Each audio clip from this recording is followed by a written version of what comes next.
ورحمة الله وبركاته. إن الحمد لله نحمده ونستعينه ونستغفره ونؤمن به ونتوكل عليه ونعوذ بالله من شرور أنفسنا ومن سيئات أعمالنا. من يهده الله فلا مضل له ومن يضلل فلا هادي له، وأشهد أن لا إله إلا الله وحده لا شريك له، وأشهد أن محمدا عبده ورسوله أرسله بالحق بشيرا ونذيرا. فقد قال الله تعالى في كلام المجيد: أعوذ بالله من الشيطان الرجيم. يا أيها الذين آمنوا اتقوا الله حق تقاته ولا تموتن إلا وأنتم مسلمون. يا أيها الذين آمنوا اتقوا الله وقولوا قولا سديدا يصلح لكم أعمالكم ويغفر لكم ذنوبكم، ومن يطع الله ورسوله فقد فاز فوزا عظيما. أما بعد، فإن خير الحديث كتاب الله، وخير الهدي هدي محمد صلى الله عليه وسلم، وشر الأمور محدثاتها، وكل محدثة بدعة، وكل بدعة ضلالة، وكل ضلالة في النار. وبعد، فأعوذ بالله من الشيطان الرجيم. إن عدة الشهور عند الله 12 شهرا في كتاب الله يوم خلق السماوات والأرض، منها أربعة حرم، ذلك الدين القيم، فلا تظلموا فيهن أنفسكم. قال النبي صلى الله عليه وسلم: أفضل الصيام بعد رمضان شهر الله المحرم، رواه মুসলিম। যাবতীয় প্রশংসা জ্ঞাপন করছি একমাত্র সেই মহান আল্লাহ সুবহানাহু ওয়া তাআলার, যে সত্তার কোনো লয় নেই, ক্ষয় নেই, আদি নেই, অন্ত নেই, শুরু নেই, শেষ নেই। রব্বুল আলামিন আজকের এই পবিত্র জুমার দিন বাংলাদেশের ঐতিহ্যবাহী এলাকা চাঁদপুর হাজীগঞ্জ, এই কেন্দ্রীয় ফাতিমা রাদিয়াল্লাহু তাআলা আনহা জামে মসজিদ আমাদেরকে সমবেত হওয়ার সুযোগ করে দিয়েছেন। এজন্য আল্লাহ সুবহানাহু ওয়া তাআলার অসংখ্য অগণিত প্রশংসা আদায় করি, সবাই বলি আলহামদুলিল্লাহ।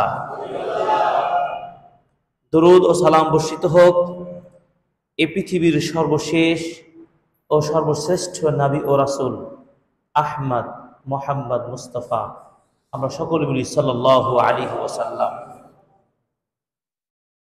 উপস্থিত আজকের শ্রদ্ধেয় মুসাল্লিয়ান ইকরাম, আল্লাহর লাখ কোটি শুকরিয়া আরো আদায় করছি। আবহাওয়া প্রতিকূল পরিবেশ মাঝে মধ্যে হচ্ছে, আজকে জুমার দিনে আমরা সুন্দর একটি আবহাওয়ার মাঝে মসজিদের ঠিক অনেকটা আগে ভাগেই আমরা আসতে পেরেছি। যারা সত্যিকার মসজিদে আগে আসতে পেরেছেন, সকালটা সুন্দর করেছেন, এরপরে মসজিদে আসার একটা পরিকল্পনা করে সুন্দরভাবে মসজিদে প্রথম সারির মুসল্লি হতে পেরেছেন, এই জন্য স্পেশালিভাবে তাদেরকে আজকের খুতবা থেকে আমরা ওয়েলকাম, স্বাগত, মারহাবা জানাচ্ছি। আজকের খুতবায় আমরা যে বিষয়টি আলোচনা করব অত্যন্ত গুরুত্বপূর্ণ, আমাদের জীবনের আমলের কর্মসূচি হবে আজকের খুতবায়। এজন্য কি এমন কাজ পরিকল্পনা নিতে পারি যা আমাদের সূচনা হবে ভালো দিয়ে এবং আমাদের জীবনের শেষটাও যেন হয় ভালো কিছু দিয়ে। আল্লাহ আমাদের তৌফিক দান করুন, আমিন। আমাদের বাৎসরিক বছরের সূচনা হয় যেসব বছরগুলো ইংরেজি নববর্ষ, বাংলা নববর্ষ, এই দুই নববর্ষের কিন্তু সূচনা আমার মনে হয় সর্বশ্রেণীর মানুষ কিন্তু জানতে পারে। কিন্তু মুসলিমদের যেই বর্ষগুলো আলোকে তাদের সংস্কৃতি, আমল, দৈনন্দিন আমলের রুটিনটা সাজানো হয়, সেটি হচ্ছে আরবি মাস অনুযায়ী, যেটাকে বলে চন্দ্র মাস। তো আমরা যেই মাসে দাঁড়িয়ে আছি সেই মাসটি কি? মুহররম মাস। মুহররম মাস এইভাবে সফর, রবিউল আউয়াল, রবিউল সানি এক এক করতে 12টি মাস নিয়ে একটি বছর হয়েছে। এই 12টি মাসের গণনা হিসাব এটি কিন্তু আল্লাহ তাআলার পক্ষ থেকে আমরা প্রাপ্ত হয়েছি, আলহামদুলিল্লাহ। এবং আমরা যে মাসগুলো গণনা করি, এই গণনা কিন্তু আমাদের নিজেদের তৈরি করা নয়, স্বয়ং আল্লাহ আমাদের জন্য নির্ধারণ করেছেন। তাহলে কত বড় চমৎকার বিষয়, কত সম্মানের বিষয় আল্লাহ কর্তৃক পাওয়া এই যে মাস, এগুলোর প্রতি আমাদের খেয়াল, সতর্ক এবং এই মাসগুলো সম্পর্কে জানা, কোন মাসে কি করণীয়, যথেষ্ট আমাদেরকে অবহেলা রয়েছে। এটা কি আমাদের ঠিক হচ্ছে? ঠিক হয় না। আল্লাহ সুবহানাহু ওয়া তাআলা 9 নম্বর সূরা তাওবার 36 নম্বর আয়াতে সেই প্রমাণ উল্লেখ করেছেন। আউযু বিল্লাহি মিনাশ শাইতানির রাজীম।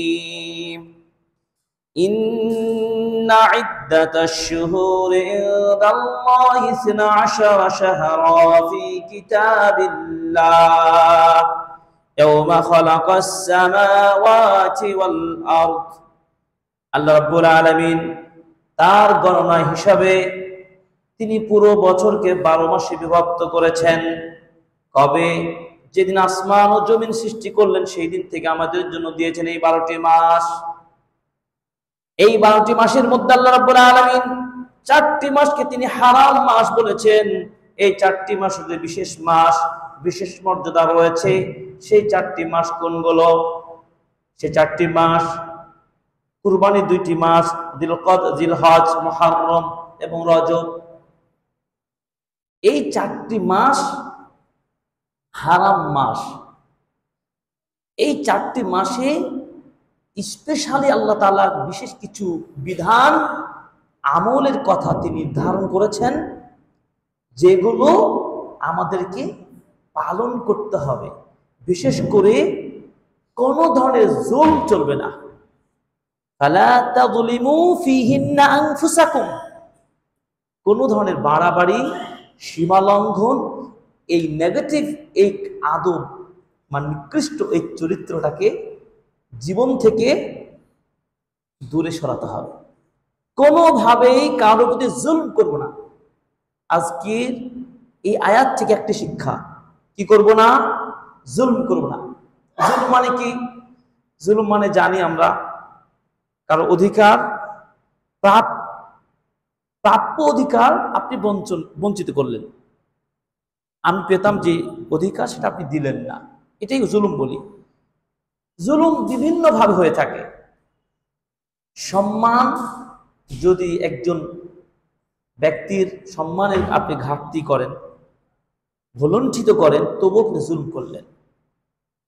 এজন্য জুলমের সংজ্ঞায় বলা হয় ওয়াদউশ-শাই বিগয়রি মুহাল্লিহি, যেখানে যেটা যা থাকা দরকার সেখানে সেটা না রেখে অন্য জায়গায় রাখা হলো জুলম। এই জুলম আল্লাহ তাআলা হারাম করেছেন।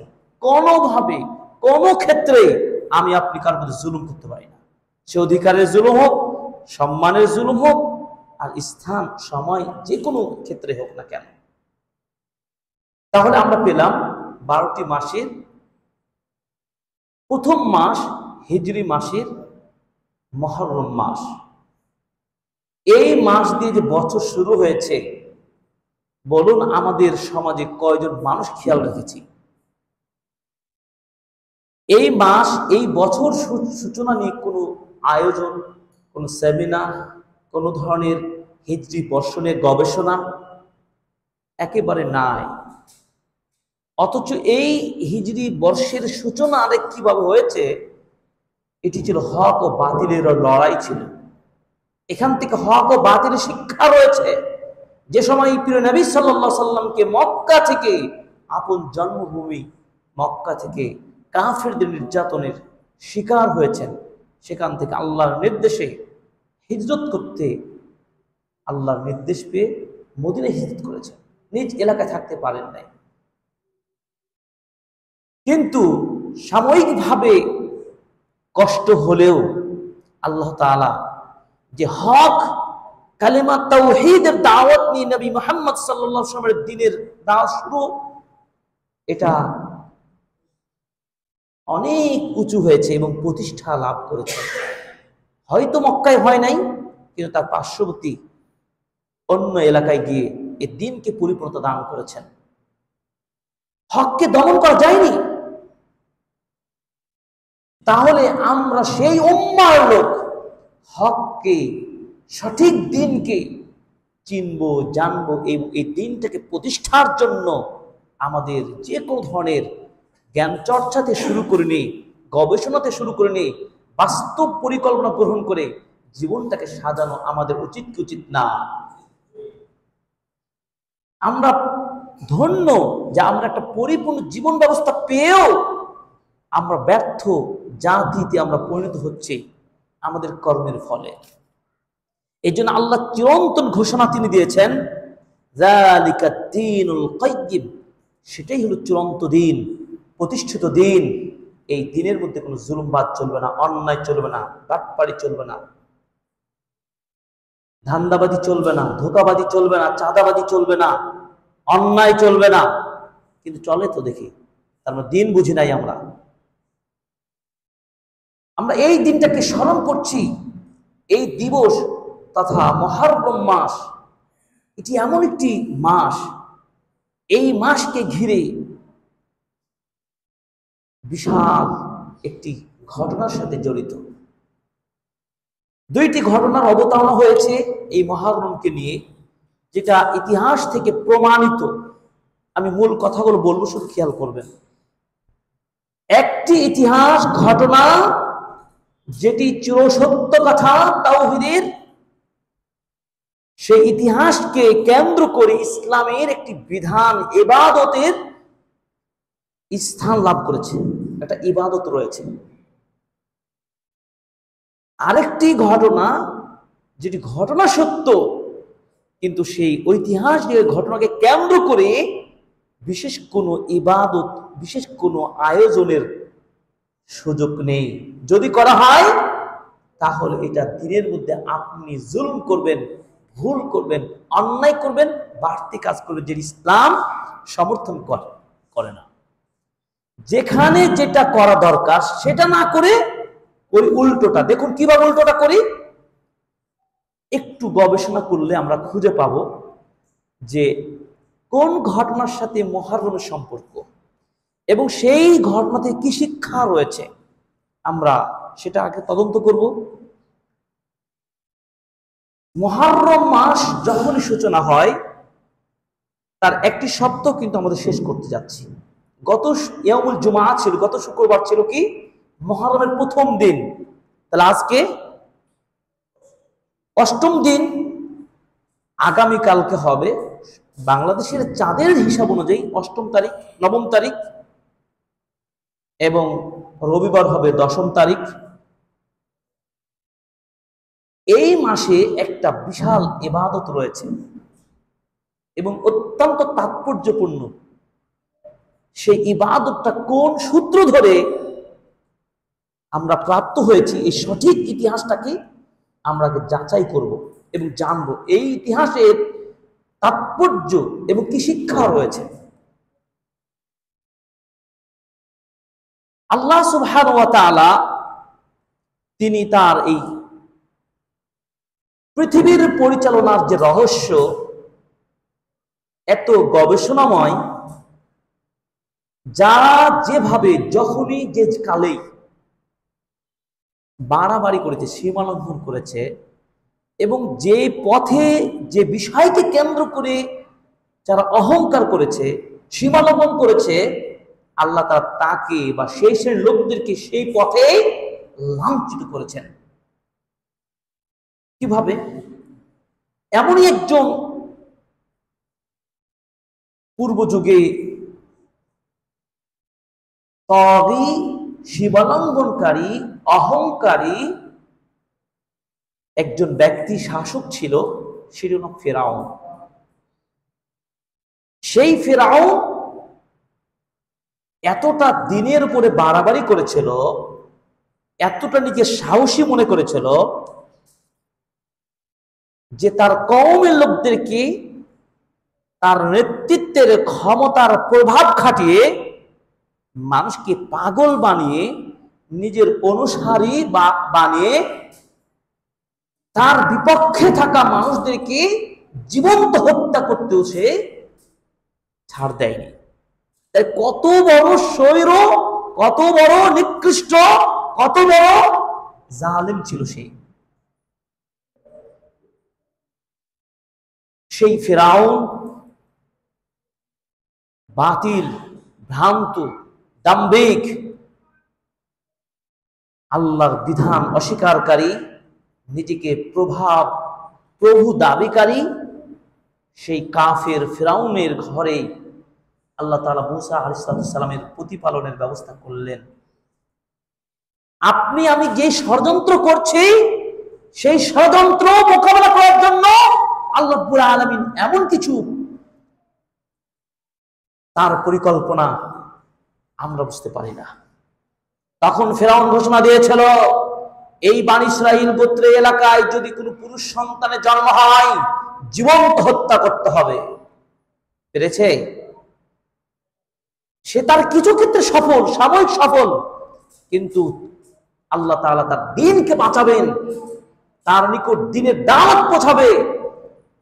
মূসা আলাইহিস সালামকে আল্লাহ এমন ভাবে সাজিয়ে তার বাড়িতেই বড় করলেন। আল্লাহু আকবার।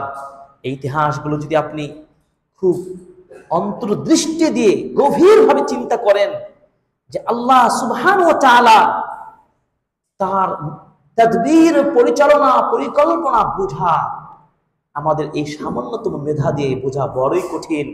তবু আমাদের বুঝতে বলা হবে, তবু আমাদের বুঝতে বলা হয়েছে, আফালা তাতাফাক্কারুন। তারপরও কি আমরা বুঝবো না? আমাদের বুঝতে হবে, জানতে হবে, মানতে হবে। ফিরআউনের চিন্তা চেতনা কি ছিল? ফিরআউন এতটাই অহংকারী ছিল, তার কয়েকটি বর্ণনা কোরআন থেকে আমরা রেকর্ড করব। আউযু বিল্লাহি মিনাশ শাইতানির রাজীম। ونادى فرعون في قومه قال يا قوم أليس لي ملك مصر وهذه الأنهار تجري من تحتي أفلا تبصرون। ফিরআউন তার কওমের লোকদেরকে বলল, হে আমার কওমের লোকেরা, আমি কি এই মিশরের একজন অধিপতি রাজা নয়? আমি কি তোমাদের মালিক প্রভু নয়? ওয়াহাদিহিল আনহার, এই যে দেখো মিশরের অলিগলিতে আশেপাশে যে সাগর নদীগুলো চলমান, এই সব কিছু কিন্তু আমার নিয়ন্ত্রণে চলে। আফালা তুবসিরুন, হে মিশরের অধিবাসী লোকেরা তোমরা কি দেখো না কার ক্ষমতা? ক্ষমতা তো আমার, আমার ইশারা এই সাগরগুলো চলে, নদীগুলো নিয়ন্ত্রিত হয়। নাউযুবিল্লাহ। আম আনা খায়রুম মিন হাদাল্লাযী হুয়া মাহিন ওয়া লা ইয়াকাদু ইউবিন। ওহে মিশরবাসী বলো, আমি কি উত্তম নাকি ওই লোকটা উত্তম, মূসা উত্তম? যে মূসা খুব ভালোভাবে কথা বলতে পারে না, মুখটা তোতলা, কথাও পরিষ্কার বলতে পারে না, সে তো একটা নিচু একটা সাধারণ ছেলে, তাকে তোমরা কি মানবে? সে তো তার চেয়ে অনেক উন্নত, আমি, তোমরা কি দেখো না? فلولا ألقي عليه أسورة من ذهب أو جاء معه الملائكة مقترنين। যদি সত্যিকার মুসার দাওয়াত সত্য হতো, মুসা একজন ভালো মানুষই হতো, তাহলে কেন মুসাকে স্বর্ণ রূপ্য এই সব দেওয়া হলো না? সে তো বিত্তশালী হতো, তার সাথে ফেরেশতার টিম বাহিনী এসে আমাকে দাওয়াত দিতে পারতো, কিন্তু সে তো নয়, সে একজন সাধারণ মানুষ।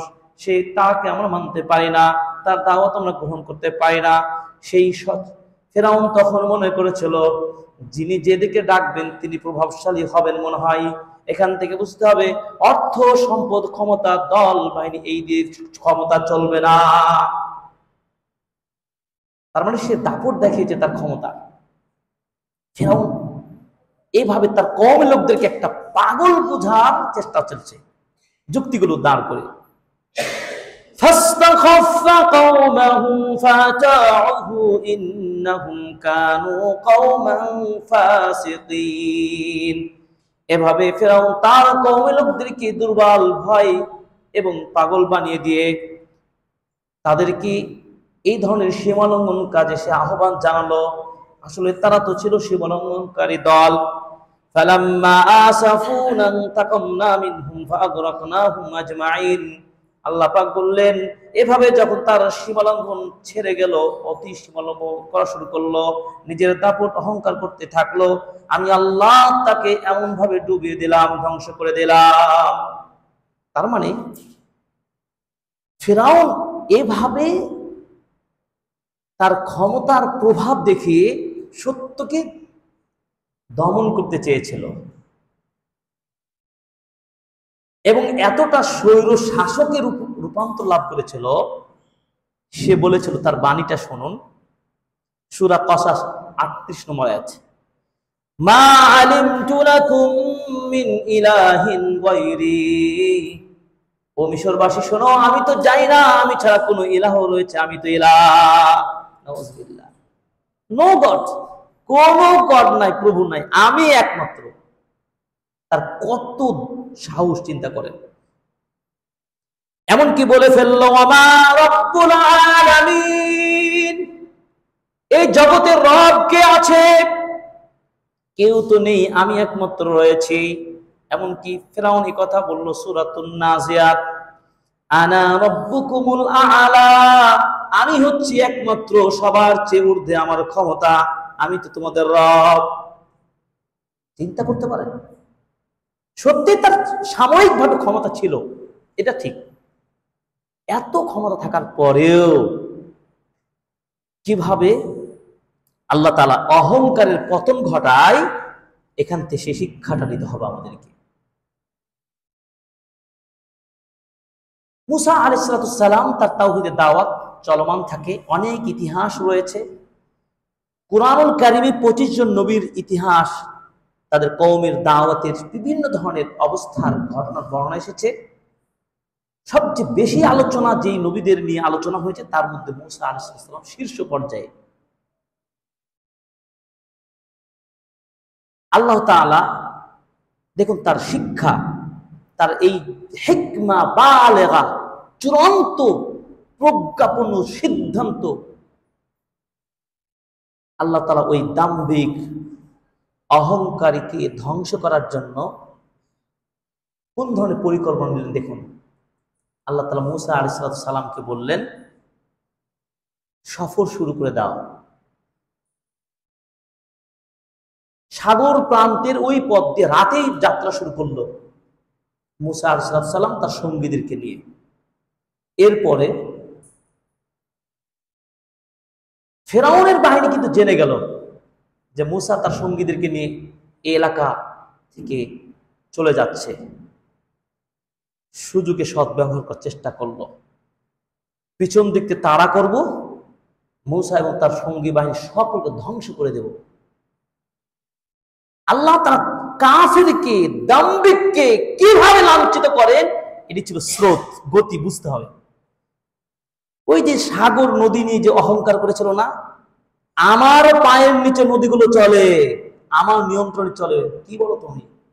তার ভাষা, তার অ্যাটিটিউড, তার চিন্তা চেতনা। ঠিক আল্লাহ তাআলা মুসা আলাইহিস সালামকে পাঠিয়ে দিলেন, সফর শুরু করলেন। ফেরাউন তার সঙ্গী ভাই জানতে পারল। এরপরে নদীর সাগরের পাশে মুসা এবং তার সঙ্গীদেরকে নিয়ে উপস্থিত হয়ে পড়লেন। আল্লাহু আকবার, কি ভয়ঙ্কর একটি পরিস্থিতি! পালাবে কোথায়? আইনাল নাফার। সামনে সাগর, বিশাল সাগর, কোন স্টিমার, লঞ্চ, নৌকা কিছুই নেই। পিছন থেকে শত্রু বাহিনী তাড়া করেছে, তার অস্ত্র, তার বাহিনী নিয়ে। আমরা পালাবো কোথায়?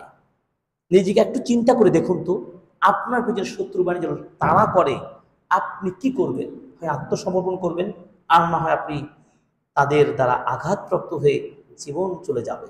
এটাই তো হবে। এখান থেকে অনেক বড় শিক্ষা রয়েছে।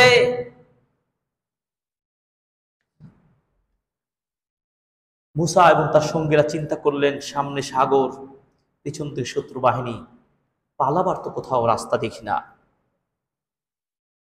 সূরাতুশ শুআরা 61 নম্বর আয়াত আল্লাহ পাক বলছেন, فَلَمَّا تَرَأَى الْجَمْعَانِ قَالَ أَصْحَابُ مُوسَى إِنَّا لَمُدْرَكُونَ।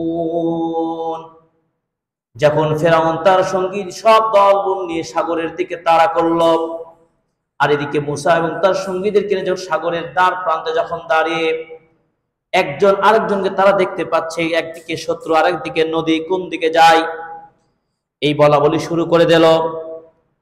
তখন মুসা আলাইহিস সালামকে তার সঙ্গীরা বললেন, আমরা কোথায় যাব, কিভাবে বাঁচবো? মুসা আলাইহিস সালাম একজন আদর্শ দুঃসাহসী নেতা, নবী ছিলেন সে সময়ে। তিনি সাহস না হারিয়ে তার দীপ্ত কণ্ঠে তার আল্লাহর প্রতি ভরসাটা কেমন ছিল শিক্ষা নিতে হবে। একজন সাহসী নেতা কখনো পালিয়ে যাবে না, একজন সাহসী নেতা কখনো কাউকে, সঙ্গীদেরকে ফেলে দিয়ে চলে যাবে না। হকের পথের পথিক যিনি হবেন, তিনি এইভাবে, তিনি তার সঙ্গীদেরকে নিয়েই কিন্তু সংগ্রাম চালিয়ে যাবে। তিনি এভাবে বললেন, কাল্লা ইন্না মাইয়া রাব্বি সায়াহদিন। কখনো না হে আমার সঙ্গে শোনো, কখনোই ভয় নেই, আমার রব আমার সাথে রয়েছে, আমাদেরকে সঠিক পথ দেখে দেবেন। অস্থির হওয়ার কোনো কারণ নেই, আমাদের সাথে আমাদের রব রয়েছেন, তিনি আমাদেরকে রক্ষা করবেন, আমাদের নাজাত দান করবেন ইনশাআল্লাহ। কত বড় ইমানের পাওয়ার থাকলে এইভাবে তিনি এমন কঠিন মুহূর্তে বলছেন আল্লাহ আছেন।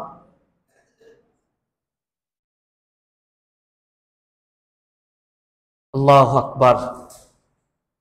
এবং তার সঙ্গীতের বাণীটা শুনুন, ভাষাটা কি, ইন্না লামুদরাকুন, আমরা ধরা পড়ে যাব, পিছন থেকে শত্রু বাহিনী। আর এই মুহূর্তে সান্ত্বনার বাণী দিচ্ছেন কে? ধৈর্যের বাণী মুসা আলাইহিস সালাম। আমাদের সাথে আমার রব আছেন। একটা কথা মনে রাখুন, মূলনীতি, সবর, সাকসেস, ইওর লাইফ। কোন মানুষ যদি একটা গুণ অর্জন করতে পারে, তিনি সাকসেস হবেন। এই জন্য বাংলায় সবর, আরবিতে সবর, বাংলায় সবর, আবার ইংলিশ সাকসেস। এই সফলতার মূল রহস্যের চাবিটা ধৈর্য ধারণ করতে হবে। সব ক্ষেত্রে আপনি ব্যবসা বাণিজ্য, শিক্ষা দীক্ষা, নেতা, যা করবেন, অবিচল থাকতে হবে আপনার পথে ও মতে। এরপরে তিনি এভাবে আল্লাহর প্রতি পূর্ণ আস্থা রেখে তার সঙ্গীর দিকে সান্ত্বনা দিলেন। আল্লাহ তাআলা সাহায্য কখন আসবে জানেন? যতক্ষণ পর্যন্ত আল্লাহর প্রতি পূর্ণ আস্থা রেখে ধৈর্য ধারণ করবেন। বিপদ কিন্তু আসবেই, হকের পিছনে বিপদ আসবেই, না হলে বাতিলকে পার্থক্য করা যাবে না। এটা আরেকটা দ্বিতীয় মূলনীতি। খাঁটি স্বর্ণ চিনতে হলে ভেজাল স্বর্ণের প্রয়োজন আছে তো, নাহলে খাঁটিকে চিনবে কিভাবে? হককে প্রতিষ্ঠা করতে হলে বাতিল আপনাকে ধাপা চাপা দিবে, আপনাকে দুর্বল করার চেষ্টা করবে। এবং যাদেরকে আল্লাহ তৌফিক দান করবেন তারা কিন্তু হকটা জেনে হকটা গ্রহণ করবেন এবং তিনি নাজাত পাবেন। আলাইসাল্লাহু বিকাফিন আবদাহ, আল্লাহ তাআলা কি যথেষ্ট নয় ওই বান্দার জন্য যে বান্দা এমন মুহূর্তে একমাত্র ভরসা রাখে আল্লাহর প্রতি? ওয়া মান ইয়াতাওয়াক্কাল আলাল্লাহি ফাহুয়া হাসবুহ, আর আল্লাহ তাআলা ওই ব্যক্তির জন্য উত্তম অভিভাবক হয়ে যান, যথেষ্ট হয়ে যান যে আল্লাহর প্রতি পূর্ণ আস্থা তাওয়াক্কুল ভরসা করতে পারে। তখন তো পালাবার কোনো পথ নেই, বিকল্প কোনো পথ নেই, আমার রব আছে। এভাবে আল্লাহ রাব্বুল আলামিন মূসা আলাইহিস সালামের পরীক্ষা নিলেন, বড় পরীক্ষা। সমাধান কি? সমাধান আল্লাহ তাআলা মূসা আলাইহিস সালামকে ওহীর বাণী নাজিল করে দিয়ে বললেন, فأوحينا إلى موسى أن اضرب بعصاك الحجر فانفلق فكان كل فرق كالطود العظيم। আল্লাহ তাআলা ওহী বললেন, মুসা ভয় নেই, লা তাহজান, চিন্তা করো না, তোমার হাতে যে লাঠিটা আছে সাগরে তুমি আঘাত করো। আঘাত করার সাথে সাথেই 12টি রাস্তা হয়ে গেল। এই রাস্তাগুলো কেমন জানেন? দুই ধারে পানিগুলো দাঁড়িয়ে বিশাল আকৃতির পাহাড়ের মতো দাঁড়িয়ে গেল এবং রাস্তাটা এতটাই স্বাভাবিক শুকনো রাস্তা, কোনো পানির চিহ্ন নেই, কোনো পিচ্ছিল নেই, কাদা নেই, একেবারে স্বাভাবিক সুন্দর ঝকঝকে রাস্তা হয়ে গেল। আর দুই পাশে কি পানিগুলোকে সরে গিয়ে পাহাড়ের মতো দাঁড়িয়ে গেল। সুবহানাল্লাহ, আল্লাহু আকবার, আজীব আয়াতুন আযীমাতুন, বিশাল একটি নিদর্শন। এটি আল্লাহর সৃষ্টি। আল্লাহ তাআলা যা চান তাই করতে পারেন, এই বিশ্বাস আছে তো আমাদের? এর চাইতে কঠিন ভয়ঙ্কর বিষয় আর হতে পারে না। এরপর মুসা আলাইহিস সালাম তার সঙ্গীদেরকে নিয়ে দিয়ে ওই সাগরে রাস্তা হয়ে গেল, শুরু করলেন যাত্রা। সাগর থেকে পার হয়ে মুক্তি পেয়ে গেলেন, নাজাত পেয়ে গেলেন। ফেরাউন তার সঙ্গী বাহিনী তারাও কিন্তু তার পিছনে পিছনে চলল। যখন মধ্য সাগরে তারা পৌঁছলো, কাছাকাছি তো নাই, আবার ওই পাথর না, একেবারে মিডিল সাগরের মাঝামাঝিতে, আল্লাহ তাআলা তাদের সকলকে ডুবিয়ে ধ্বংস করে দিলেন। সুবহানাল্লাহ, এটি আল্লাহর। কোথায় ডুবালো? এই সাগর নিয়ে কিন্তু সে নদী সাগর নিয়ে কিন্তু অহংকার করেছিল। যে পথেই তাকত দেখাবে তাকে সেই পথে লাঞ্ছিত করবে। ইতিহাস বেশি দিনের নয়, বছর পূর্ণ হয়নি ইতিহাস। যে আমি অর্থের মালিক, অনেক দাপট অহংকারী, আমাকে অর্থের অভাবেই আমাকে পরীক্ষা না হবে। আজকে অনেক পয়সার মালিক, দেখবেন হঠাৎ করে দেবেন এমন একটা টাইম আছে সে বিদ্যা স্মরণ জায়গা পায় না। এটি তার দুনিয়ার পরীক্ষা। খুবই সমাজে সম্মানিত মানুষ ছিলেন আপনি, হঠাৎ করে আপনার সম্মানটা ডাউন হয়ে গেল। কেন? কারণ আপনার জায়গাতে আপনি অহংকার করেছিলেন। সম্মান নিয়ে ওই মানুষের সামনে আপনাকে অসম্মানিত করা হবে। তার মানে কি? কখনো কিবার এই অহংকারটা করা চলবে না। এটি হলো শিক্ষা, সবচেয়ে বড় শিক্ষা।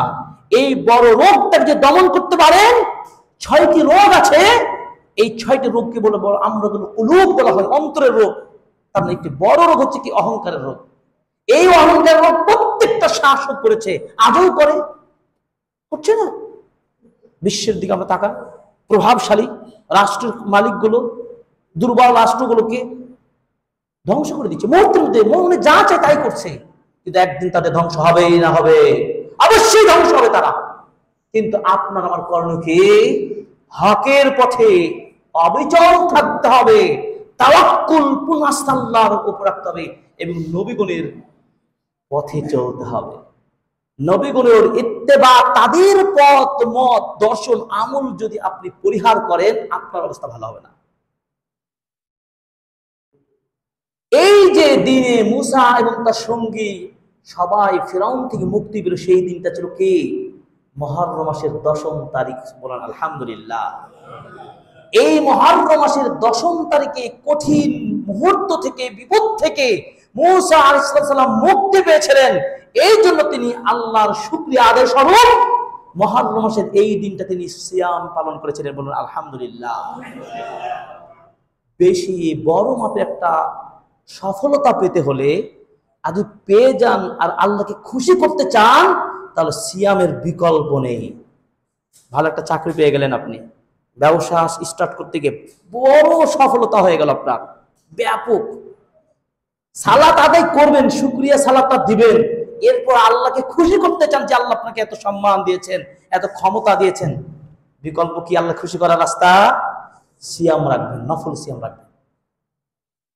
একজন সাহাবী রাসূল সাল্লাল্লাহু আলাইহি সাল্লামকে বলে, ইয়া রাসূলুল্লাহ দুল্লানি আলা আমালিন ইযা আমিলতু দাখালতুল জান্নাহ।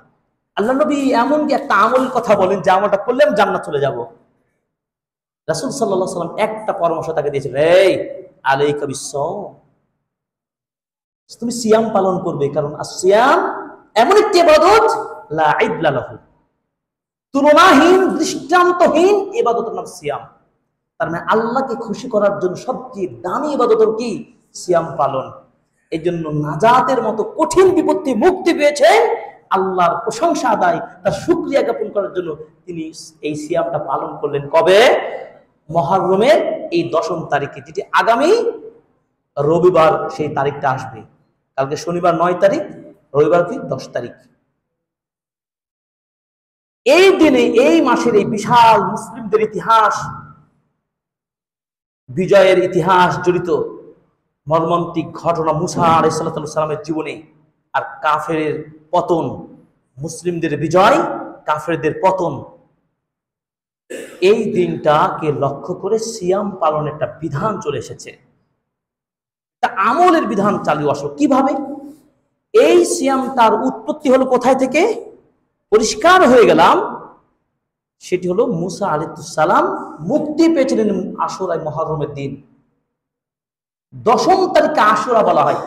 আশুরা মানে বিশেষ কোনো শব্দ নয়, আশুরা মানে কোনো হালুয়া রুটির শব্দ নয়। আশুরা শব্দ মানে যে আশারা 10, এখান থেকে 10ম তারিখে আশুরা বলা হয়। 9ম তারিখে তাসুআ বলা হয়। তিসউ মানে 9, যারা আরবি পড়াশোনা সাহিত্য চর্চা করেন তারা জানেন। এই দিনের এই তারিখটাকে কেন্দ্র করে একটা ইবাদত কিভাবে আসলো? নফল সিয়ামের উৎপত্তি হলো। এই প্রমাণটা হলো লাম্মা কাদামাল মদিনা মুহাজিরান রাআল ইয়াহুদ। আল্লাহ নবী সাল্লাল্লাহু আলাইহি ওয়াসাল্লাম যখন মক্কাতে মদিনায় হিজরত করে আসলেন, তিনি মদিনার ইহুদিদেরকে দেখলেন তারা সিয়াম পালন করছেন মুহররমের 10ম তারিখে। ইহুদি গোষ্ঠী, কিন্তু তারা কি পালন করছে? সিয়াম পালন করছে। রাসূল সাল্লাল্লাহু আলাইহি ওয়াসাল্লাম জিজ্ঞাসা করলেন, মা হাদা, কিসের তোমরা সিয়াম রাখো এটা? ক্বালু হাদা ইয়াউমুন সালিহুন নাজ্জাল্লাহু ফীহি মূসা ওয়া কওমুহু ফাসামাহু। মূসা আলাইহিস সালাম এবং তার সঙ্গীরা এই দিনে মুহররমের 10ম তারিখে ফিরআউন থেকে মুক্তি পাওয়ার কারণে তিনি সিয়াম রেখেছিলেন। এটা একটা সৎ আমলের দিন। কারা জবাবটা দিল, ইনফরমেশনটা? মদিনার ইহুদিরা। নবী সাল্লাল্লাহু আলাইহি ওয়াসাল্লাম এই মেসেজটা তাদের কাছে জানার পরে বললেন কি? দেখুন, ফাআনা আহাক্কু বিমূসা মিনকুম, তোমাদের চাইতে আমি আরো বেশি হকদার। মুসা আমার ভাই, মুসা যেহেতু সিয়াম রেখেছেন তাই আমিও সিয়াম রাখবো।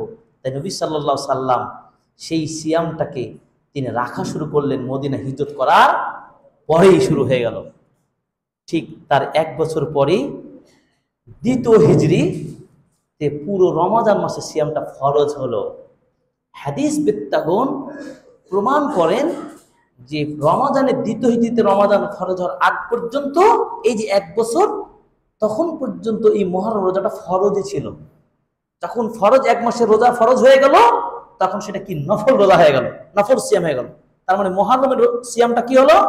নফল, অতিরিক্ত। নফলটা কি? ফরজের বাইরে। এই ইবাদতটা করলে লাভ আছে, লস তো নাই। নবীর আমল আমাদের নবী করেছেন, কিন্তু কয়দিন? নবী সাল্লাল্লাহু আলাইহি ওয়াসাল্লাম সমাধান দিয়েছেন, ইহুদিরা করে একদিন 10ম তারিখে, আমরা করব 2টা, নবম এবং 10ম, 2 দিন করব। কয়দিন? 9 এবং 10 তারিখে, মহরমের 9 এবং 10 তারিখ। কেন রাসূল সাল্লাল্লাহু আলাইহি ওয়াসাল্লাম সেটাও সমাধান দিলেন?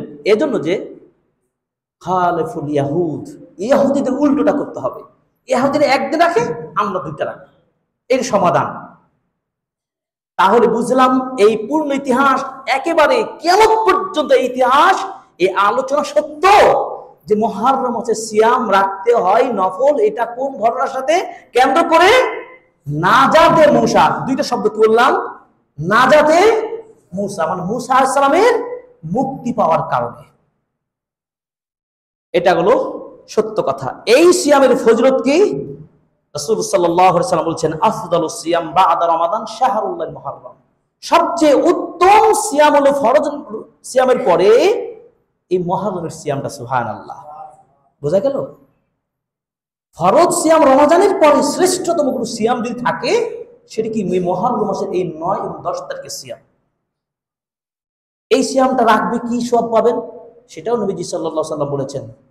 সহিহ মুসলিমের হাদিস, তিরমিজির হাদিস, আহতাসিবু আলাল্লাহি আইয়ুকাফির সানাতাল্লাতী ক্বাবলাহ।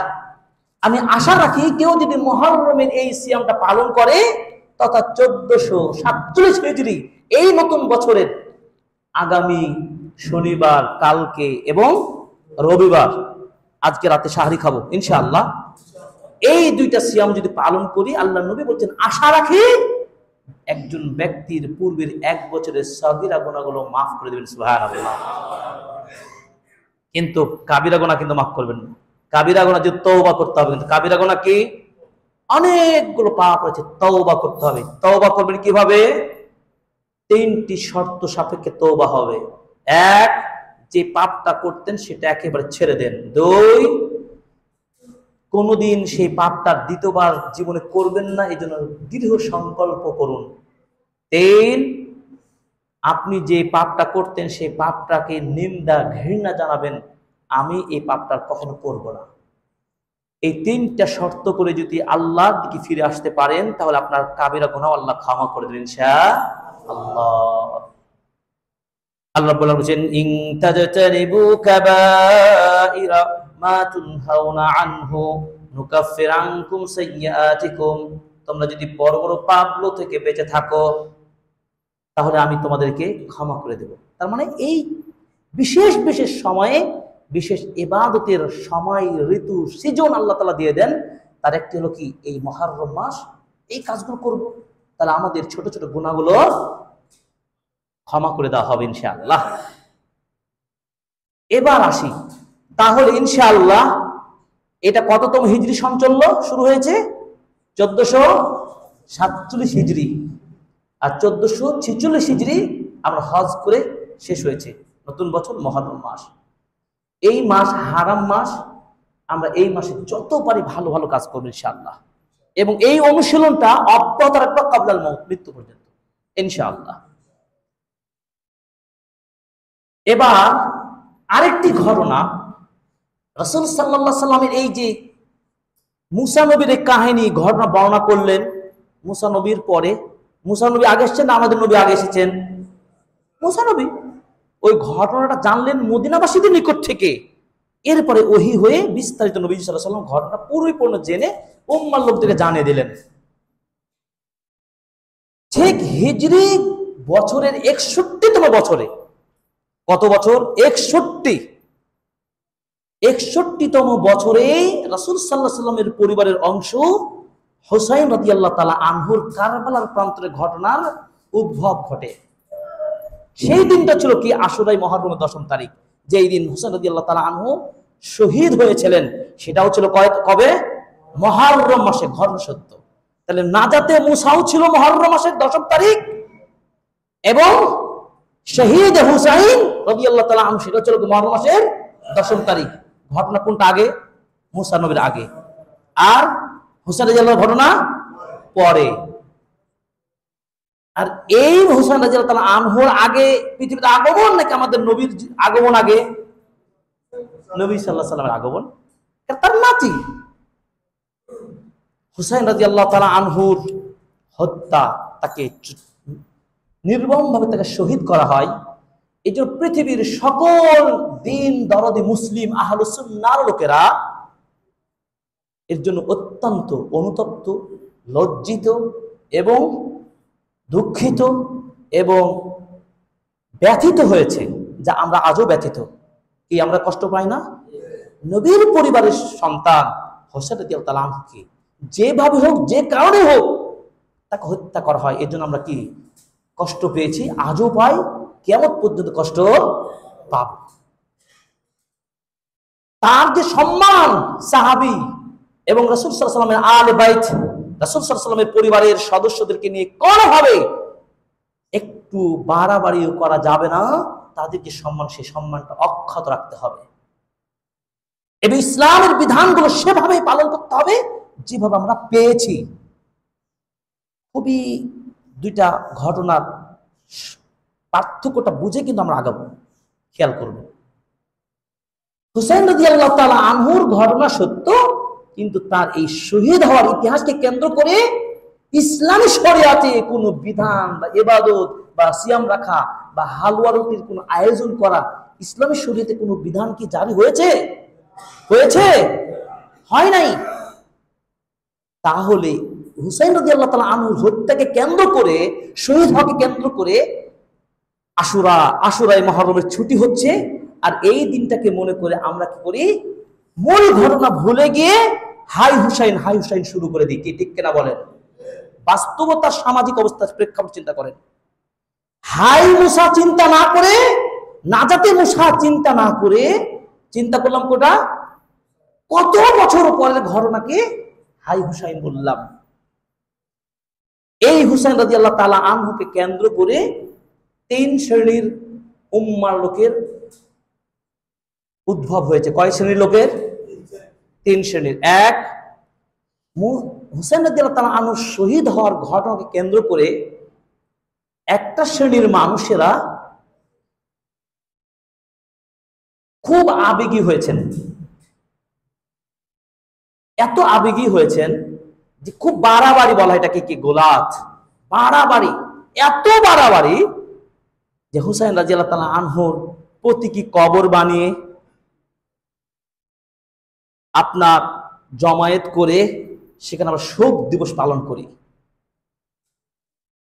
এই যে শোক দিবস পালন করি এবং নিজেদের বিভিন্ন ধরনের পরিকল্পনা, আমরা এই মুহররমের দিনটাকে বিশেষ একটা দুঃখময় দিন হিসাবে আমরা তাজিয়া মিছিল করে আমরা এটাকে সমবেদনা, বেদনা দেখাই।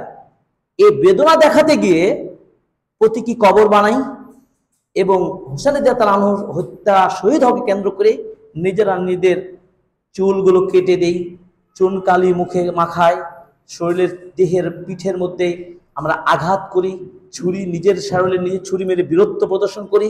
আজও যদি হয় তাহলে আমরা ছাড় দেব না কাফের শক্তিকে, তাই না? ইত্যাদি ইত্যাদি। এই যে বাড়তি কাজগুলো করা হয় হুসাইন রাদিয়াল্লাহু তাআলা আনহুর শহীদ হওয়ার পরে, অন্যান্য যে সাহাবী, ইমাম, তাবিঈগণ ছিলেন, কেউ করেছেন কোনোদিন না। যদি হুসাইন রাদিয়াল্লাহু তাআলা আনহুর এই শহীদ হওয়াকে কেন্দ্র করে পরবর্তী উম্মার লোকেরা মৃত্যু দিবস বলেন, তাজিয়া বলেন, এগুলো বৈধই হয়, তাহলে আমার কয়েকটি প্রশ্ন ভালো করে খেয়াল করতে হবে। হুসাইন রাদিয়াল্লাহু তাআলা আনহুর উপর লেভেলের ব্যক্তিটা কে ছিলেন? আলী রাদিয়াল্লাহু তাআলা আনহু। আলী রাদিয়াল্লাহু তাআলা আনহু তিনি 40 হিজরিতে শহীদ হন। তাহলে হুসাইন রাদিয়াল্লাহু তাআলা আনহু কে ছিলেন আলী রাদিয়াল্লাহু তাআলা সম্পর্কে? বাবা। আলী রাদিয়াল্লাহু তাআলা ইসলামের খলিফা ছিলেন, প্রথম শ্রেণীর যুবক ইসলাম গ্রহণ করেছেন আলী রাদিয়াল্লাহু তাআলা আনহু। তার সম্মান কম ছিল? বাবার সম্মান কি সন্তানের চাইতে কম ছিল? তা আলী রাদিয়াল্লাহু তাআলা আনহু শহীদ হলেন, আর জীবন্ত সন্তান আলী রাদিয়াল্লাহু তাআলা আনহুর সন্তান হুসাইন আর হাসান রাদিয়াল্লাহু তাআলা আনহু, তারা তো বাবার শহীদ দিবসের কোন বিশেষ কিছু আয়োজন করেছে প্রমাণ আছে ইতিহাসে? নেই। হুসাইন রাদিয়াল্লাহু তাআলা আনহু এটা করে নাই, বা কোন ইতিহাস, কোন হাদিস বা ইতিহাস থেকে পাবেন না। সেম ওসমান রাদিয়াল্লাহু তাআলা আনহু শহীদ হয়েছিলেন, ইসলামের তৃতীয় খলিফা, জামিউল কুরআন বলা হয়। কোরআন তার মধ্যে সংকলন হয়েছে। যে কোরআন আপনি এখন পড়ছেন, এই কোরআনকে সংকলন করে একত্রিত কাজটি তিনি শাসক হিসেবে করেছিলেন কে? ওসমান রাদিয়াল্লাহু তাআলা আনহু। সুবহানাল্লাহ। তার শহীদ দিবসকে কেন্দ্র করে কোন শহীদ দিবস পালন করেছেন? করে নাই। আলী রাদিয়াল্লাহু করে নাই। ওসমান রাদিয়াল্লাহু তাআলা আনহু শহীদ হলেন। এরপরে আরো একটু উপরে যায়, উমর ইবনে খাত্তাব রাদিয়াল্লাহু তাআলা আনহু শহীদ হলেন। তিনি সালাতরত অবস্থায় রয়েছেন, কাফের এসে তাকে ছুরির আঘাত করে শহীদ করে দিলেন। ইসলামের দীর্ঘদিন শাসক হিসেবে ছিলেন আমিরুল মুমিনিন, যা আধুনিক বিশ্বে তার শাসন ব্যবস্থা আজও স্বর্ণাক্ষরে লেখা। উমর রাদিয়াল্লাহু তাআলা আনহু দাপুরে শাসক ছিলেন, খলিফা আমিরুল মুমিনিন। তার দিবসকে কেন্দ্র করে কি একটা কোন ধরনের দুঃখ বেদনা বলেন, আনন্দ বলেন, কোন ধরনের আয়োজন ছিল? ছিল না। আবু বকর রাদিয়াল্লাহু তাআলা আনহু ছিল। এমনকি রাসূল সাল্লাল্লাহু আলাইহি ওয়াসাল্লামের যার মহব্বতে আমরা পাগল, লা ইউমিনু আহাদুকুম হাত্তা আকুনা আহাব্বা ইলাইহি মিন ওয়ালিদিহি ওয়া ওয়ালাদিহি ওয়ান নাসি আজমাইন। আল্লাহর নবীকে জীবনের আত্মার চাইতে ভালোবাসতে হবে। সেই নবীর মৃত্যু হয়ে গেল, তার মৃত্যুর পরে এই চারজন খলিফা, আরো হাজার হাজার সাহাবী, পরবর্তী তাবি, এরা এসেছিলেন। কেউ কি একটা দিবস পালন করেছিলেন? তাহলে এই যে আলী হত্যা দিবসকে মনে করে আশুরা মুহররম, সেই ফিরাউনের ঘটনা, আর এইদিকে আসো কি হুসাইন রাদিয়াল্লাহু তাআলা আনহুর ঘটনা, কত আকাশ পাতাল তফাত। আমরা ওই নাজাতে মুসার ইতিহাস বলে গিয়ে মুহররমের 10ম তারিখে কিসে পরিণত করলাম? আমরা আশুরা দিবস বললাম, সেটাও সত্য, কিন্তু দিবসটাকে কিসে নিয়ে গেলাম আমরা? একটা শ্রেণীর লোক অতি বাড়াবাড়িতে নিয়ে গেলাম। কি এগুলো বাড়াবাড়ি নয়? বাড়াবাড়ি। দ্বিতীয় শ্রেণীর লোক কি হলো? যে হুসাইন রাদিয়াল্লাহু তাআলা আনহুর এই শহীদ হওয়াকে কেন্দ্র করে আশুরা দিবসকে তারা কিছু বেদাত এবং কুসংস্কার কাজে জড়িয়ে পড়লো। আরো কুসংস্কার, বেদাত, যেটা শুরুতে নমুনা নেই, দলিল নেই, কিছু নেই। কি বললো? আজকের দিনটা খুব মহত্বপূর্ণ দিন, 10ম মুহররম। আজকে ভালো গোসল করে, ভালো গোসল করলে, ভালো খাবার খেলে আমার আগামী দিনগুলো আরো সুন্দর কাটবে, ভালো জীবন জীবিকা পাবো। আজকে বেশি বেশি কিয়াম করলে, ইবাদত করলে আমার ইবাদতের বেশি সওয়াব পাবো। এই ধরনের যত হাদিস রয়েছে সবগুলো কি জাল কথা, ভ্রান্ত কথা। দুঃখে দুঃখিত আমরা, কিন্তু শহীদ হওয়ার ঘটনা কি আমরা কি আনন্দিত? না, আনন্দিত নয়। আমরা অবশ্যই দুঃখ প্রকাশ করেছি। মুসলিম উম্মার আর কোন ইতিহাস যেন রচিত না হয় মুসলিম শাসকদেরকে কেউ হত্যা করবে, এটা কি চাই? চাই না। তৃতীয় শ্রেণীর লোকেরা কারা? যারা বাড়াবাড়ি করবে না, যেটা যেভাবে ঘটনা, যেভাবে সত্য পাওয়া যায় সেটা সেভাবে পালন করে, সেটা আহলুস সুন্নাহ ওয়াল জামাআর লোকেরা, যারা কোরআন ও সুন্নাহ পিওর ভাবে, খাঁটি নির্ভেজাল কোরআন ও সুন্নাহকে ফলো করেন। তারা কি? তারা বলেন যে হুসাইন রাদিয়াল্লাহু তাআলা আনহুর শহীদের ঘটনা সত্য, এটা আমরা মেনে নিয়েছি। আহলুস সুন্নাহ, কোরআন সুন্নাহ যারা মানেন। 2, তাকে কেন্দ্র করে বিশেষ তাজিয়া মিছিল, হালরুটি আর বিশেষ ইবাদতের কোনো বিধান নেই। বরঞ্চ এই দিনটার যে ইবাদতের মূল রহস্যটা কি? নাজাতে মুসা। আমরা সেই জন্য সিয়াম পালন করবো। মুসা নবী রেখেছেন, আমাদের নবী রাখতে বলেছেন, তাই রাখি। এটার সাথে কারবালার ঘরের সাথে কোনো সম্পর্ক কি আছে? আছে? জি নেই। আল্লাহ তাআলা আমাদেরকে সঠিকটা বোঝার তৌফিক দান করুন, আমিন। সর্বশেষ, আমরা মুসলিম, আমাদেরকে অত্যন্ত সতর্ক হতে হবে। আমাদের জীবনটা কিন্তু একেবারে অল্প সময়ের জীবন বেঁচে আছি, তাই না? একেবারে সংক্ষিপ্ত জীবন। এই সংক্ষিপ্ত জীবনের শেষ কবে হবে, কোথায় হবে, কেউ জানি না। এই জন্য আসুন, আমরা এই নতুন বছর শুরু করেছি, আগামী বছরগুলোকে যেন কল্যাণের সাথে সুন্দরভাবে গঠন করতে পারি। এন বছরব্যাপী 5টি আমলের কথা আপনাদেরকে কর্মসূচি ঘোষণা করবেন ইনশাআল্লাহ। এক নম্বর হলো কি? আল্লাহ এবং তার রাসূলের যে সীমাবদ্ধতা দিয়েছেন, হুদুদ দিয়ে যে সীমারেখা, সেগুলো পালন করব। কি? 1 নম্বর, আল্লাহ এবং তার রাসূলের আইন মেনে চলবো। কি নাকি? ইনশাআল্লাহ। আল্লাহ এবং তার রাসূলের বিধানের উল্টোটা মানতে যাব না। আল্লাহ তার সূরাতুন নিসার 13 ও 14 নম্বর আয়াতে বলছেন কি?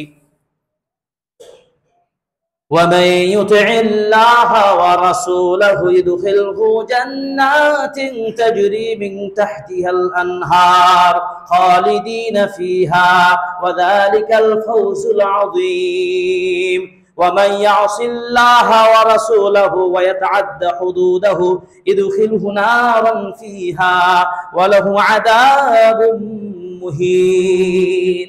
যারা আল্লাহ এবং তার রাসূলের কি করবে? হুদুদ সীমারেখাগুলো মেনে চলবে, আল্লাহ তাআলা তাদেরকে জান্নাতে প্রবেশ করে দেবেন। সুবহানাল্লাহ। আজ আল্লাহ এবং তার রাসূলের হুদুদ সীমারেখা না মেনে নিজের মতো বিশৃঙ্খল ভাবে চলাফেরা করবে, সুন্নাহ জানবে না, হাদিস জানবে না, কোরআন জানবে না, দিন বুঝবে না, নিজের মতো চলতে চাইবে, আল্লাহ তাআলা তাদেরকে কোথায় শাস্তি দিবেন? জাহান্নামে। কোথায় যেতে চাই? জান্নাত যেতে চাই। কে? জান্নাত যেতে চাই। তাহলে কি আল্লাহর মতো আসলে আনুগত্য করবো কিনা করবো না? قُلْ إِن كُنتُمْ تُحِبُّونَ اللَّهَ فَاتَّبِعُونِي يُحْبِبْكُمُ اللَّهُ। তোমরা যদি আল্লাহর ভালোবাসা পেতে চাও তাহলে নবীর পূর্ণ অনুসরণ করতে হবে, নবীর বিধান মোতাবেক চলতে হবে, তাহলে আল্লাহ আমাদের জন্য জান্নাত রাখবেন। তাই জান্নাত পাওয়ার জন্য 1 নম্বর কর্মসূচি হবে কি? আল্লাহ এবং তার রাসূলের সীমা লঙ্ঘন করব না। 2 নম্বর, আল্লাহ যে ফরজ ইবাদতগুলো দিয়েছেন সেগুলো যথাযথ আদায় করব। কি করব? কি করব না? 3 নম্বর কি? 3 নম্বর হচ্ছে আল্লাহ যে নিষেধ কাজগুলো রেখেছেন, অপরাধ নিষিদ্ধ কর্মকাণ্ডগুলোর সাথে জড়িত হব না।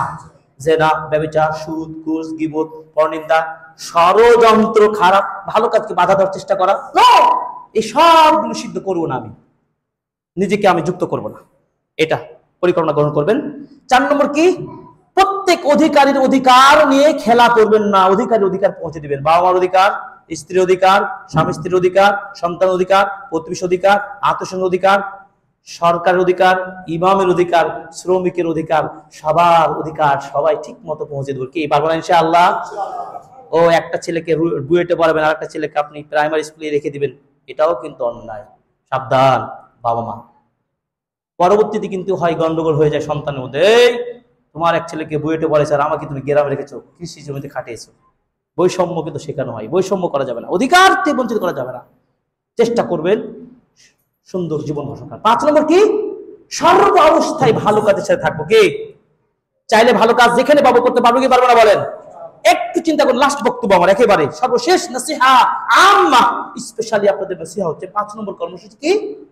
যতদূর পারো ভালো কাজের সাথে থাকবো। ধরুন আপনার সামনে 2টা কাজ, আপনার সামনে 2টা কাজ এখন, ভালো এবং মন্দ। মন্দ কাজে একটা সুবিধা আছে, মনে করেন মন্দ কাজটা করলে কিন্তু আপনি 5 কোটি টাকার মালিক হয়ে যাবেন, আর ভালো কাজটা করলে 5 কোটি পাবেন না, 5টা টাকা পেলে পেতে পারেন, না পেতেও পারেন। আপনি কোনটা নেবেন? না না, ধান্দাবাজ 5 কোটি টাকার মালিক হব। আপনি ক্লিক করবেন 5 কোটি টাকায়।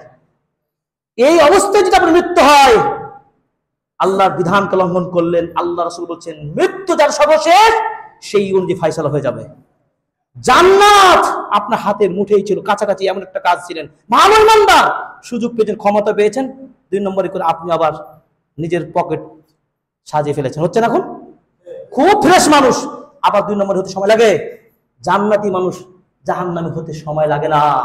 আপনি খারাপ কাজটাকে গ্রহণ করলেন, আপনি আপনার অবস্থা মৃত্যু হলো, আপনি কি জান্নাত পাবেন? তাহলে আপনি কোনটা চুজ করবেন? ভালোটা করবেন। কারণ আপনি যদি অপরাধী মানুষ হন, ধরলাম হাজীগঞ্জের আপনি মানুষটা খারাপ ছিলেন, এখন পর্যন্ত খারাপ ধরে নিলাম, এখন এই খুতবা শোনার পরে আপনি বললেন যে না হুজুর, আজকে তওবা করলাম, যতদিন বাঁচবো আল্লাহ এবং তার দ্বীনের পথে, মসজিদের পথে, দ্বীনের পথে, ইসলামের পথে আল্লাহ থাকবো, আল্লাহ আমাকে কবুল করুন, আমিন। আল্লাহ কবুল করুন, আমিন। এই অবস্থায় যদি মৃত্যু হয়, ইনশাআল্লাহ আপনি একজন গুনাহগার বান্দা হলেও আল্লাহ আপনার এই খুলুসিয়াত অন্তরের জন্য আল্লাহ আপনার জন্য জান্নাত প্রস্তুত করুন ইনশাআল্লাহ। আল্লাহ তাআলা আমাদের এই কর্মসূচি কবুল করুন, আমিন আমিন। আল্লাহ তাআলা আমাদেরকে কবুল করুন, আমাদের ভুল ত্রুটি ক্ষমা করুন, আমিন। বারাকাল্লাহু লানা ওয়া লাকুম ফিল কুরআনিল আযীম ওয়া নাফা'না ওয়া ইয়্যাকুম বিল আয়াতিল হাকীম ইন্নাহু তাআলা জাওয়াদুন মালিকুর রাউফুর রহিম। ইন্নাল হামদুলিল্লাহি ওয়াহদাহু ওয়াস সালাতু ওয়াস সালামু আলা রাসূলিল্লাহ ওয়া আলা আলিহি ওয়া সাহবিহি ওয়া মান ওয়ালা মা বা'দ। আল্লাহ তাআলার কাছে আমরা দোয়া করছি, হে রব, আমাদের এই জুমার খুতবা থেকে আমাদের মুসল্লিকে কবুল করুন, আমিন। আল্লাহ হায়াতে যতদিন বাঁচবো আমরা যেন একটা আমল করতে পারি, তাহলে আমাদের জীবনটা সংস্কার হবে। একটা হাদিস বলে শেষ করব। আবু দাউদের হাদিস, ইবনে মাজার হাদিস, সহিহ তারগিবের 686 নম্বর হাদিস, হাদিস নম্বরে 764 নম্বর হাদিস। এটা সবার জন্য মনে করেন আজকে একটা হাদিস, এই একটা হাদিস বলবো। হাদিসটা হলো কি দেখুন, আজকে কি বার? জুমার দিন, তাই না? জুমার দিন। জুমার দিনে কি কাজ বলেন তো? জুমার দিনে বেশি বেশি কিছু কাজ করার সুযোগ আছে। বেশি বেশি জুমার দিনে কাজ করার সুযোগ আছে। কি কি বেশি বেশি কাজ করবেন? ইসলামের বিধান অনুযায়ী তো করবেন, নাকি না নিজের মতো করবেন? ইসলামের বিধান অনুযায়ী চলবো। আমরা একটু বললাম না, ইসলামের বিধান। জুমার দিন সাইয়্যিদুল আইয়াম বলা হয়েছে, শ্রেষ্ঠতম দিন সাপ্তাহিক। জুমার দিন, ঈদের দিন। এই ঈদের দিনে কি কি কাজ আপনার জন্য বৈধ বেশি বেশি করা? এক, বেশি বেশি দুরূদ পাঠ করবেন, যত পারেন। আল্লাহু সাল্লি ওয়া সাল্লিম আলা নবী বা আল্লাহু সাল্লি আলা মুহাম্মদ ওয়া আলা আলি মুহাম্মদ, বড়টা পড়েন না ছোটটা পড়েন, দুরূদ পড়ে বেশি বেশি পড়বেন। দুরূদ পড়লে অনেক সওয়াব। একবার দুরূদ পড়লে 10টা গুনাহ মাফ, 10টা নেকি। আল্লাহু আকবার, আল্লাহ 10টা রহমত নাজিল, সুবহানাল্লাহ। এটা বেশি বেশি করেন। কোন সংখ্যায় 100 বার কি 1000 পারেন না, যত পারেন এটা বেশি বেশি। আরেকটা কি? আরেকটা হলো কি, সূরা কাহাফটা পড়বেন। আরেকটা কি বেশি বেশি করবেন কি, আসর থেকে মাগরিব দোয়া কবুলের সময়, এই টাইমটা কোনোভাবে খারাপ কাজে নষ্ট করবেন না। বেশি বেশি দোয়া করে আপনার কাছে, আল্লাহর কাছে আরাধনা করেন। এর বাইরে স্পেশালি কোন ইবাদত জুমার দিনে নেই। আরেকটি কাজ আছে করণীয়, সেটা কি? জুমার দিন যেহেতু ভালো একটা দিন, এই দিনটা ভালো গোস্ত পোলাও খেতে চাই আমরা। একটা কাজ করে মারা যাবেন, সেটা কি? এটা মাথায় সব সেট আপ দেন, ইনস্টল করে ফেলুন। সেটা কি? হাদিস, রাসূল সাল্লাল্লাহু আলাইহি ওয়াসাল্লাম বলেছেন, মান গাসসালা ইয়াউমাল জুমআহ ওয়াগতাসালা। জুমার দিন যে সকাল করলো, সুন্দরকে গোসল করে পরিপাটি হয়ে সুন্নাহ ভিত্তিক মসজিদে আগে ভাগে চলে আসলো। সুম্মা বাক্কার অবতাকার ওয়া মাশা, ভালোভাবে গোসল করলে টার্গেট কি? হাজীগঞ্জ ফাতেমা রাদিয়াল্লাহু তাআলা আনহা মসজিদে খুব তাড়াতাড়ি যাব ইনশাআল্লাহ। এই ধরনের নিয়ত নিয়ে যে বাড়ি থেকে বের হবেন এবং হাঁটা শুরু করলেন, গাড়িটার প্রয়োজন হয়নি, চিন্তা করলাম হেঁটেই মসজিদে যাব। রাসূলের হাদিস। এই প্ল্যান পরিকল্পনা যদি সকাল করেন, মসজিদে আগে আগে আসতে পারেন জুমার দিনে, ফাস্তামাআ ওয়া দানা মিনাল ইমাম, ইমামের কাছাকাছি বসবেন, চেষ্টা করবেন আগের কাতারে, আগে মুসল্লি হব, কোন ধরনের অহেতুক কথাবার্তা বলবো না, বাড়তি কথা বলবো না ইত্যাদি। খুবই মনোযোগী হয়ে যাবেন ইবাদতে। রাসূল সাল্লাল্লাহু আলাইহি ওয়াসাল্লাম বলছেন, কানা লাহু বিকুল্লি খুতুওয়াতিন আমালা সানাতি আজরিন আজরু সিয়ামিহা ওয়া কিয়ামিহা। তার প্রত্যেকটা ধাপে ধাপে আল্লাহ তাআলা এত বেশি সওয়াব দান করবেন যে 1 বছরের সিয়াম কিয়াম করে যে সওয়াব পাওয়া যায়, এত বেশি দিবেন। সুবহানাল্লাহ, আল্লাহু আকবার। তাহলে অনেক পিছিয়ে আসবো নাকি? জুমার দিন সবার পরে আসবো না? কে ইনশাআল্লাহ হাত তুলে বলি, পারবো তো ইনশাআল্লাহ? সবার আগে পারবো ইনশাআল্লাহ? নিজেকে প্রথম শ্রেণীর কাতারে নিয়ে আসবো ইনশাআল্লাহ। আল্লাহ আমাদের তৌফিক দান করুন, আমিন আমিন। সর্বশেষ রাসূল সাল্লাল্লাহু আলাইহি ওয়াসাল্লাম বলেন, মা মিন মুসলিমিন ইয়ামুতু ইয়াওমাল জুমআ আও লাইলাতিন, কেউ যদি জুমার দিন অথবা জুমার রাতে মারা যায়, ইল্লা ওয়াকাহুল্লাহু ফিতনাতাল কবর, আল্লাহ ওই ব্যক্তিকে কবরে আযাব থেকে বাঁচিয়ে দেবেন। সুবহানাল্লাহ। ইয়া আল্লাহ, তুমি আমাদের মৃত্যু যদি হয় তাওহীদের উপরে জুমার দিনে মৃত্যু নাও, আমিন। অতএব জুমার দিনে ভালো আমলগুলো করব, বাড়তি কাজ করব না। বাড়তি কাজ, একটি শ্রেণীর মানুষ বাড়তি কাজ করে, সতর্ক সাবধান। সেটা কি? জুমার দিন তো যেহেতু ফজিলতের দিন, এই দিন রোজা রাখবো, স্পেশাল জুমার দিনকে সিয়াম রাখবো, জুমার দিনে কিয়ামুল লাইল করবো, তাহাজ্জুদ পড়বো। নো, ইসলাম আপনার চিন্তা চেতনায় চলবে না। ইসলাম সরাসরি নিষেধ করেছেন জুমার দিনে স্পেশাল সিয়াম নেই। যদি নিয়ম অনুযায়ী পড়ে যায় তাহলে সিয়াম রাখবেন। আশুরা যদি আজকে হতো তাহলে আশুরা সিয়াম রাখতাম কি রাখতাম না? রাখতাম। আরব দেশে আশুরা আজকে 9 তারিখ, তারা রেখেছে। এটা হলো কোন নিয়মের বাইরে। কিন্তু আপনি যদি নির্ধারণ করেন জুমার দিন ভালো দিন, অতএব জুমার দিন আমি বেশি বেশি নফল ইবাদত করবো, নফল আপনার সিয়াম রাখবো, তাহাজ্জুদ করবো, আর অন্যদিন তাহাজ্জুদ করবেন না, এই কাজটা করা যাবে না। অতএব আসুন, আল্লাহ তাআলা আমাদের প্রত্যেকটা কাজকে যেন সুন্নাহ ভিত্তিক আমল করতে তৌফিক দান করুন, আমিন। এই মুহররম মাসের সিয়ামটা আমরা আগামী কালকে একদিন, পরের দিন 2টা রাখবো ইনশাআল্লাহ। কেউ যদি রাখতে না পারেন তাহলে রবিবার এবং সোমবার, অর্থাৎ মুহররমের 10 এবং 11 তারিখও রাখা যাবে। আল্লাহ তাআলা আমাদেরকে এই সিয়ামটি রাখা সুন্নাহ ভিত্তিক আমল তৌফিক দান করুন, আমিন আমিন। আল্লাহ আমাদের বাবা মাকে ক্ষমা করুন, আমিন। হে আল্লাহ আমাদের আত্মীয় স্বজনকে ক্ষমা করুন, আমিন। হে আল্লাহ অনেকের বাবা মা নেই, তারা আজকে যদি থাকতেন তাহলে আজকে হাজীগঞ্জের এই মসজিদটা দেখতে পেতেন। কি সুন্দর মসজিদ না? আলহামদুলিল্লাহ, আপনাদের চেষ্টায় ভালোবাসায় গড়ে উঠেছে হাজীগঞ্জ এই ফাতেমাতুজ জোহরা ফাতেমা রাদিয়াল্লাহু তাআলা আনহা জামে মসজিদ। আল্লাহ এই মসজিদকে কবুল করুন আমিন, এই মুসল্লিদেরকে কবুল করুন আমিন, আল্লাহ দিনের জন্য কবুল করুন আমিন। হে আল্লাহ আগামী দিন আমাদের কল্যাণ বারাকা দান করুন আমিন। হে আল্লাহ আমাদের অসুস্থ রয়েছে অনেক, আল্লাহ সুস্থ দান করুন আমিন। দেশ বিদেশে প্রবাসের অনেকে হিতাকাঙ্ক্ষী রয়েছেন, আমাদেরকে লাইভে দেখছেন, আল্লাহ তাআলা তাদের মনের আশা আকাঙ্ক্ষা পূরণ করুন আমিন। হে আল্লাহ আমাদের সুস্থ জীবন দান করুন আমিন। এ দেশকে শান্তির একটা দেশে কবুল করুন আমিন। সব ধরনের ষড়যন্ত্র থেকে, বিপদ থেকে দেশকে রক্ষা করুন আমিন। হে আল্লাহ আমাদের ভ্রান্ত ভুলগুলো তুমি ক্ষমা করুন আমিন। হে আল্লাহ তোমার প্রিয় বান্দা হতে চাই তোমার প্রিয় বান্দা। আল্লাহ আমাদের কবুল করুন আমিন। আল্লাহ বাংলাদেশ সহ মুসলিম বিশ্বকে হেফাজত করুন আমিন। স্পেশালি ভাবে আল্লাহ ফিলিস্তিনি মুসলিমদেরকে যেভাবে নির্যাতন করা হচ্ছে, আল্লাহ তাদেরকে নাজাত দান করুন আমিন, তাদেরকে রক্ষা করুন আমিন। বাতিল শক্তি ইয়াহুদ নাসারাদেরকে আল্লাহ তুমি ধ্বংস করে দাও আমিন। রব্বানা আতিনা ফিদ দুনিয়া হাসানাহ ওয়া ফিল আখিরাতি হাসানাহ ওয়া কিনা আযাবান নার। রব্বানা লা তুযিগ কুলুবানা বা'দা ইয হাদাইতানা ওয়া হাব লানা মিন লাদুনকা রাহমাতান ইন্নাকা আনতাল ওয়াহ্হাব। রব্বানা তাকাব্বাল মিন্না ইন্নাকা আনতাস সামিউল আলিম ওয়া তুব আলাইনা ইন্নাকা আনতাত তাওয়াবুর রহিম। সুবহানা রাব্বিকা রাব্বিল ইজ্জাতি আম্মা ইয়াসিফুন ওয়া সালামুন আলাল মুরসালিন ওয়ালহামদুলিল্লাহি রাব্বিল আলামিন। আমিন আমিন।